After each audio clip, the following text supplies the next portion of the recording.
Hello students, सब कैसे हैं। मैं आशा करता हूँ सब अच्छे होंगे, अपने अपने कार्य में व्यस्त होंगे। हमारे द्वारा जो ऑनलाइन स्टडी करवाई जा रही है उसका अध्ययन आप कर रहे होंगे। मैं हूं नवीन सोनी, आप देख रहे थे केमिस्ट्री। हमने चैप्टर स्टार्ट किया था, chapter number 10 halogen derivatives, halogen व्युत्पन्न। आज का जो अपना टॉपिक है, कल तक अपने जो टॉपिक छोड़ा था उसके बाद में आज का जो टॉपिक है वो अपना है यहाँ पर हेलोजन व्युत्पन्न जो है उसमें क्रियाशीलता। हेलोजन जो व्युत्पन्न है अपने पास, हेलोजन व्युत्पन्न में क्रियाशीलता। कल तक आपने देखा था, ये लास्ट टॉपिक है कि हेलोजन व्युत्पन्न में क्रियाशीलता का जो क्रम है वो क्या है। तो मैंने आपको बताया था कि हेलोजन व्युत्पन्न में जो क्रियाशीलता का क्रम है वो इस प्रकार से था। यहाँ पर तो था अपने पास CH2Cl जो कि बेंजील क्लोराइड है, ठीक है, ये था। इसके बाद में अपने पास है RCl या RX या CH2X RX, और इसके बाद में अपने पास था C6H5X या C6H5Cl। तो सबसे अधिक जो क्रियाशीलता है वो ये प्रदर्शित कर रही थी, ठीक है, बेंजील क्लोराइड, इसके बाद में एल्किल हैलाइड, ये इसके बाद में ये क्लोरोबेंजीन या हेलो एरीन। तो इसमें ये सब ज़्यादा क्रियाशीलता प्रदर्शित क्यों कर रही थी, इसका रीज़न क्या है। तो देखिए इसका रीज़न ये है कि यहाँ पर ये अपने पास है बेंजील क्लोराइड CH2Cl। जब आप इसको आयंस में तोड़ते हैं तो अपने को पास जो प्राप्त होता है वो है अपने पास, ये तो अपने पास है CH2, इस पर चार्ज है प्लस का, प्लस यहाँ पर Cl है माइनस का। अपने पास जो ये प्राप्त हुआ है ये क्या है अपने पास, ये एक प्रकार का अपने पास पॉजिटिव चार्ज वाला कंपाउंड है। इस पॉजिटिव चार्ज वाले कंपाउंड जो है इसको अपन क्या बोलते हैं, इसका नाम अपने पास क्या हो जाएगा, ये एक प्रकार की बेंजील हैलाइड की रिएक्शन है जिसके अंदर SN1 टाइप की रिएक्शन जो है वो यहाँ से हो रही है, जिसको अपन बेंजील कार्बोनियम आयन जो है वो अपन बोल सकते हैं। तो ये अपने पास जो प्राप्त होता है वो अपने पास है बेंजील, ये बेंजील हो गया, और कार्बोनियम, बेंजील कार्बोनियम आयन, क्योंकि ये तो बेंजील क्लोराइड था इतना तो, इसके बाद में बेंजील और फिर इसके बाद में ये प्लस आ गया तो ये हो गया बेंजील कार्बोनियम, और प्लस है तो आयन, तो बेंजील कार्बोनियम आयन जो अपने पास प्राप्त हो जाता है। अब ये वाला जो है वो SN1 टाइप की रिएक्शन देता है। मैंने आपको बताया था SN1 टाइप की रिएक्शन में कि 3 डिग्री कार्बोकेटाइन जो है उसका स्थायित्व जो होता है वो सबसे अधिक होता है कंपेयर टू 1 डिग्री कार्बोकेटाइन। अब यहाँ पर ये 3 डिग्री कार्बोकेटाइन है कि 1 डिग्री कार्बोकेटाइन है, वो अपने को यहाँ पर देखना है। तो SN1 टाइप की जो रिएक्शन हो रही है उस रिएक्शन के अंतर्गत आपने देखा है कि यहाँ से यदि इसी CH2 जो कार्बन है, कार्बन जिस हेलोजन से जुड़ा हुआ है, ठीक है, उसके साथ में कार्बन जो है वो जिस बेंजीन की रिंग से जुड़ा हुआ है, वो रिंग जो है उसके अंदर अपने को देखना है कि किस प्रकार का स्टेबिलिटी आती है, किस प्रकार का जो आयन है वो यहाँ से बनता है, और कौन सा आयन जो है वो सबसे स्टेबल होता है। कई बार 3 डिग्री कार्बोकेटाइन अपन देखते हैं, और कई बार क्या होता है बेंजीन की रिंग जुड़ती है, तो उसी के अकॉर्डिंग हमें कंपाउंड जो है वो देखना पड़ता है। जैसे कि अपने पास ये है, तो इसको आप यदि आयंस में तोड़ते हैं अपने पास तो इस प्रकार से आ गया, यहाँ पर है CH2, इस पर चार्ज है अपने पास प्लस का। अब आप इसमें आयंस वगैरह तोड़ेंगे इसके अंदर, तो इसके अंदर आयनन वगैरह करेंगे तो इसके अंदर रेजोनेंस जो है वो प्राप्त होगा। इसका जो रेजोनेंस है वो क्या हो रहा है, ये वाला जो बॉन्ड है वो शिफ्ट होकर आगे चला जाता है। जैसे कि ये वाला बॉन्ड जो है वो शिफ्ट होके यहाँ पर आ गया, ये यहाँ पर आ गया इस बॉन्ड के ऊपर। तो ये वाला बॉन्ड शिफ्ट होकर इस बॉन्ड के ऊपर आता है, तो यहाँ पर अपने पास क्या आता है, फिर यहाँ डबल बॉन्ड हो जाता है, यहाँ पर CH2, यहाँ पर चार्ज आता है प्लस का। इसके बाद में यहाँ पर एक बॉन्ड है, यहाँ पर एक बॉन्ड है, ये वाला बॉन्ड जो शिफ्ट होकर यहाँ आता है, तो अपने पास जो नेक्स्ट बॉन्ड की फॉर्मेशन होती है वो क्या होती है, डबल बॉन्ड तो है ही, ये CH2 है ही, यहाँ पर बॉन्ड की फॉर्मेशन है, ये इधर आया तो यहाँ पर चार्ज आ गया प्लस का, ये एज इट इज रह गया। इसके बाद में ये वाला जो है वो शिफ्ट होकर इधर आ जाता है, तो इसका जो रेजोनेंस है नेक्स्ट वो क्या बनता है, यहाँ से तो डबल बॉन्ड है, CH2 है, ये बॉन्ड की फॉर्मेशन ये यहाँ पर बन गया, ये इधर आया तो यहाँ पर चार्ज आया प्लस का। और इसके बाद में नेक्स्ट में क्या आता है, ये वाला जो शिफ्ट होके इधर आ जाता है, तो इसका नेक्स्ट जो रेजोनेंस है वो क्या आता है, इस प्रकार से CH2, इस पर चार्ज है प्लस का, ये बॉन्ड की फॉर्मेशन और ये नया बॉन्ड बन चुका है। तो देखिए यहाँ पर ये जो फर्स्ट बना है इसी प्रकार से 1 2 3 4 5, तो 5 नंबर का है वो बना। तो इसमें आप देख रहे हैं कि पूरे के अंदर प्लस जो है वो घूम रहा है, जिसके कारण से ये क्रियाशीलता अधिक प्रदर्शित कर रहे हैं। तो इस प्रकार से क्या हो गया कि ये कार्बोकेटाइन जो अपने पास बना है, जिसको अपन बेंजील कार्बोनियम आयन बोलते हैं, इसका स्थायित्व जो होता है वो इसकी और इसकी बजाय अधिक होता है, इसकी और इसकी बजाय अधिक होता है, क्योंकि ये डायरेक्ट बेंजीन की रिंग से जुड़ा हुआ है, ठीक है। बेंजीन की रिंग से जुड़े होने के कारण इसमें क्या होता है, ortho and para directing group है, पूरी की पूरी जो वलय है इसके अंदर माइनस घूमता है, ठीक है। एक ये हो गया। इसके अंदर आपको पता है इंडक्टिव इफेक्ट पड़ता है, ओनली इंडक्टिव इफेक्ट है, इसमें रेजोनेंस नहीं है, ठीक है। तो ये हो गया, तो रेजोनेंस नहीं है, इसमें रेजोनेंस है, इसमें भी रेजोनेंस है, लेकिन इसमें कार्बोकेटाइन जो है वो स्थायी ज़्यादा हो रहा है, क्योंकि इस प्रकार का जो एरिनियम आयन, ये जो बेंजिल कार्बोनिक कंपाउंड अपने को प्राप्त होता है, इसमें स्थायित्व जो होता है वो सबसे अधिक होता है। क्योंकि यहाँ पर क्या होता है, आयन जो होता है वो अनुनाद के कारण क्या होता है, बिल्कुल से स्थायी जो कंपाउंड है वो यहाँ से बन जाता है, न कि इसके अंदर। क्योंकि अपने पास जो ये क्लोरोबेंजिल लेते हैं तो इसके अंदर पूरे में माइनस घूमता है, जबकि बेंजिल क्लोराइड लेते हैं पूरे में माइनस नहीं घूमता है। तो ये थोड़ा सा आपको ध्यान रखना है, बेंजिल कार्बोनियम आयन जो बनता है इसलिए इसका स्थायित्व जो होता है वो अधिक होता है।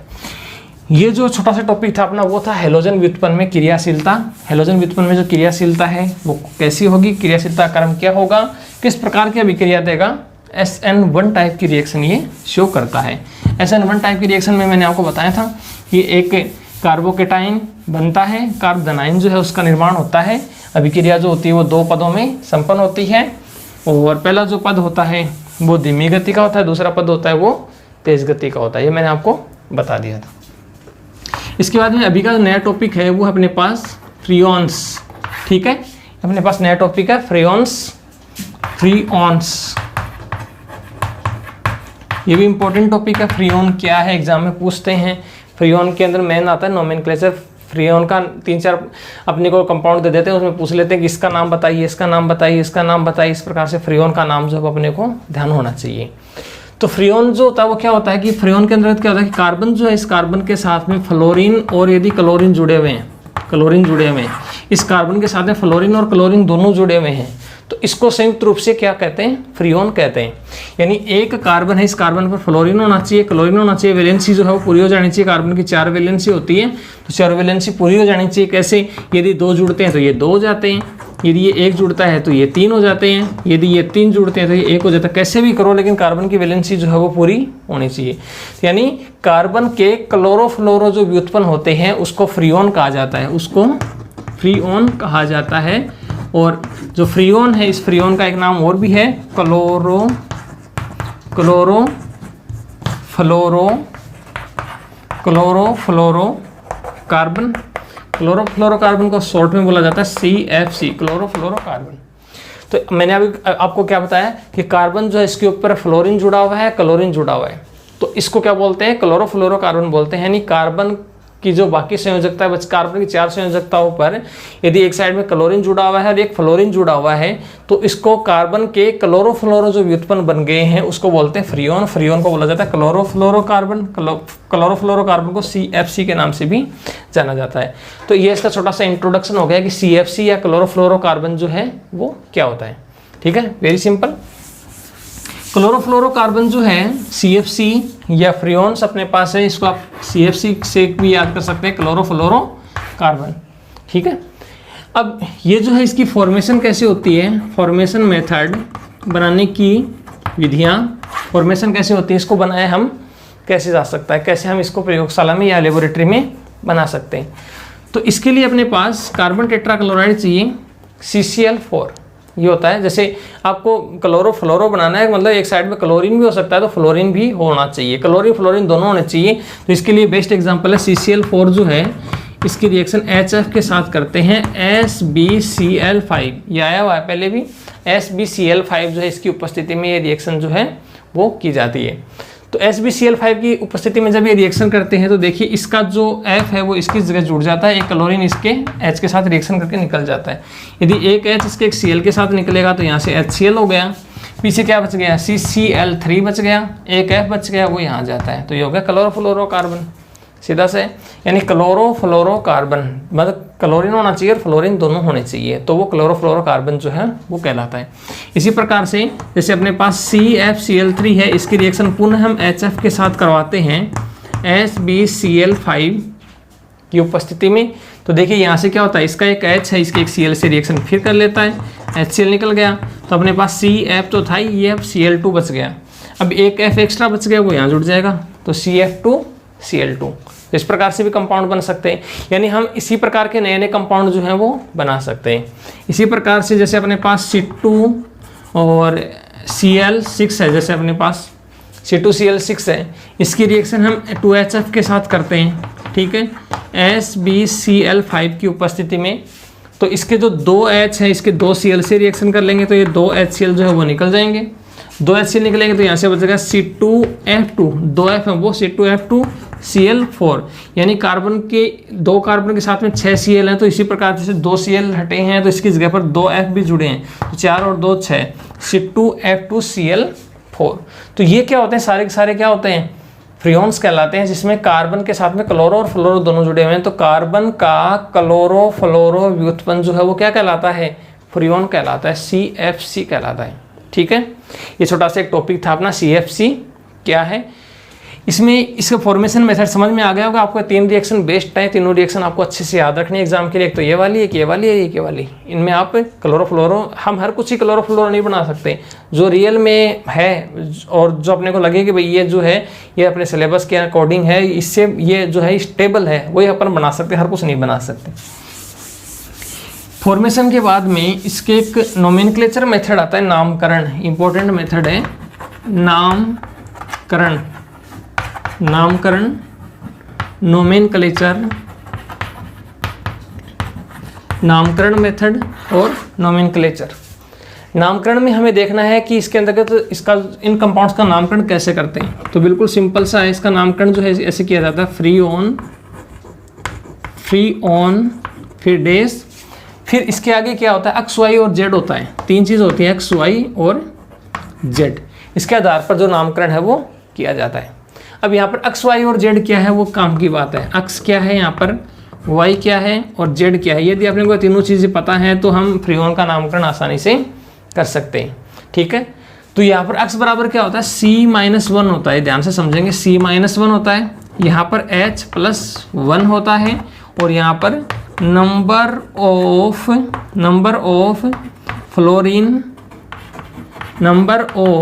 Fluorine compound. ठीक है, फ्लोरीन कंपाउंड अपने पास क्या है, नंबर कितने फ्लोरीन कंपाउंड जो है वो अपने पास उपस्थित हैं। यानी C-1 का मतलब क्या हो गया, कार्बन जो है अपने पास, कार्बन में से एक कम, जो भी कार्बन अपने पास है उसमें से एक कम। ये अपने पास इसका क्या मतलब है, इसका मतलब अपने पास हाइड्रोजन जो भी है अपने पास, हाइड्रोजन से एक ज़्यादा। ठीक है, हाइड्रोजन से एक ज़्यादा, हाइड्रोजन जितने भी है उससे एक ज़्यादा, एक प्लस है। और नंबर ऑफ फ्लोरीन यानी फ्लोरीन की संख्या कितनी है। तो अपने ये जो अपने पास है हम इसका नामकरण कर सकते हैं यदि आपको 3 चीज़ पता है तो। जैसे कि अपने पास है, देखिए CFCl2, जैसे अपने पास है CFCl3 है, जैसे ये ले लीजिए, कार्बन की वैलेंसी 4 होती है तो 4 अपने पूरी करेंगे, 3 और 1 4।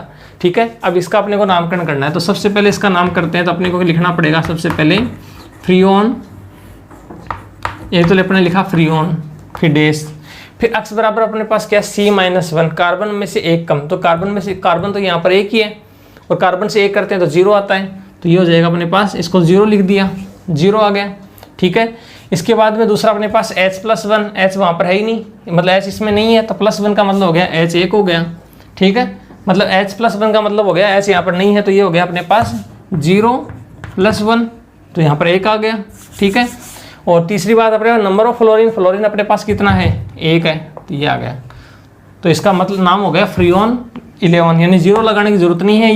ये जो मैंने लिखा है इसकी जगह पर आप इसको हटा सकते हो 0 को, और आप यहाँ लिख सकते हो 11, तो ये हो गया फ्रियोन 11। दोबारा बता देता हूँ, यहाँ पर आपने नाम लिखा है इसका, ये आ गया फ्रियोन। ठीक है, फिर अक्स है, वाई है और जेड है, ये 3 चीज़ अपने पास है। अक्स बराबर अपने पास है C-1, इसमें C 1 है तो 1 - 1। ठीक है, वाई बराबर है H+, यहाँ पर नहीं है तो 0 है, +1 है। और जेड बराबर है यहाँ पर नंबर ऑफ फ्लोरीन यहाँ पर 1 है। अब आप देखिए इसमें ये तो 1 - 1 हो गए 0, यहाँ से अपने किया तो 1, यहाँ से अपने किया तो 1, इसका नाम हो गया फ्रियोन 11। इस प्रकार से हम जो है नामकरण आसानी से कर सकते हैं। जैसे कि आपके पास है CF2Cl2, C अपने पास है CF2Cl2, तो CF2Cl2 का नाम करेंगे तो ये क्या हो जाएगा, फ्रियोन। फिर आप क्या करोगे, एक्स, वाई और जेड। एक्स बराबर अपने पास C-1 है, C यहाँ पर 1 है, 1 - 1। वाई बराबर H+1 है, H इसमें नहीं है तो यहाँ पर हो जाएगा 1 + 0। ठीक है, सॉरी 0 प्लस 1, 0 है यहाँ पर H प्लस 1, और यहाँ पर Z जो है वो अपने पास क्या है, नंबर ऑफ फ्लोरीन, फ्लोरीन यहाँ पर 2 हैं, तो यहाँ पर आ जाएगा 2। तो ये देखिए 0 हो गया, ये 1 हो गया, ये यहाँ पर हो गया 2, तो ये हो गया फ्रीऑन 12, तो इसका नाम हो जाएगा फ्रीऑन 12, ठीक है। तो इसका नाम हो गया अपने पास फ्रीऑन 12। तो इस प्रकार से फ्रीऑन जो है उसका नामकरण जो है वो आसानी से हम कर सकते हैं। जैसे अपने पास है C2FCl5, जैसे और करके देखते हैं,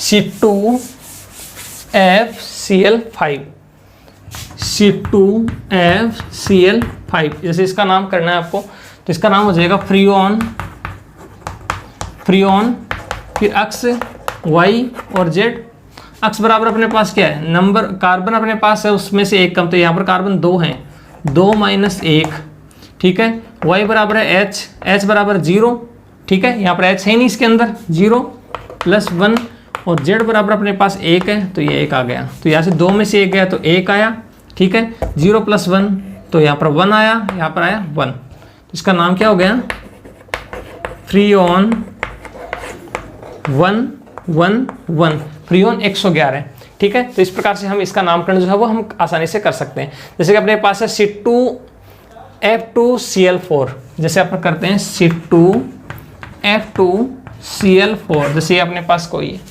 तो इसका नाम कैसे करेंगे, फ्रीऑन, फिर अक्स है, Y है और Z है। अक्स बराबर अपने पास क्या है, C यहाँ पर 2 हैं, 2 यहाँ पर 1 हो गया, 2 - 1, Y बराबर है H यहाँ पर 0, H बराबर तो है ही नहीं इसके अंदर, 0 प्लस 1, Z बराबर नंबर ऑफ फ्लोरीन 2, 2 - 1 तो 1, यहाँ पर 1, यहाँ पर 2, ये हो गया फ्रीऑन 112, तो इसका नाम हो गया फ्रीऑन 112। तो इस प्रकार से अपन नामकरण जो है वो आसानी से कर सकते हैं। जैसे इसका नाम हो गया फ्रीऑन 112, तो इस प्रकार से नामकरण जो है वो आसानी से किए जाते हैं। एक और करा देता हूँ, जैसे कि नाम अपने पास C2F4Cl2, C2F4Cl2, जैसे ये है, तो इसमें आप नामकरण करेंगे तो क्या आएगा, फ्रीऑन, ये हो गया फ्रीऑन अक्स Y और Z, अक्स बराबर C-1, C 2 है यहाँ पर, 2 - 1, ठीक है। Y बराबर H प्लस H यहाँ पर 0 है, प्लस 1, ठीक है, और Z बराबर यहाँ पर नंबर ऑफ फ्लोरीन यहाँ पर 4 है, तो 4, तो यहाँ पर कितना आ गया, 1 0 1 4, 114, तो इसका नाम हो गया फ्रीऑन